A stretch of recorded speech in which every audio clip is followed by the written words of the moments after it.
көпчүлүк балдар Манас жөнүндө кыскача үзүндү да билишет. Азыр ал жөнүндө кеңири сүйлөшөбүз. Алгач сөздөрдү жана сөз айкаштарын эсиңерге туткула дейт.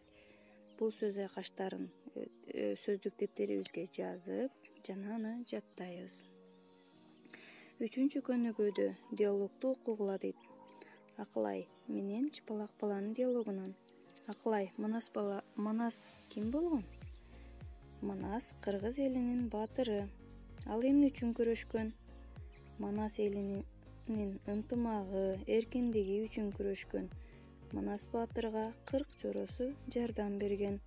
Аккула деген аты, Кумайык деген ити, Акшумкар деген кушу болгон. Манас кыргыз элинин баатыры.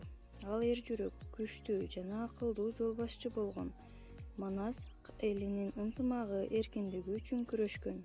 Баатырга 40 жоросу жардам берген. Аккула деген аты, Кумайык деген ити, Акшумкар деген кушу болгон. Анда эмесе ушул диалогду жана текстти кайра окуп, эсиңерге туткула. Үйгө тапшырма. Үйгө тапшырма. 4-чү көнүгүү 95-бет текстти окуп айтып бересиңер. Саламатта калгыла.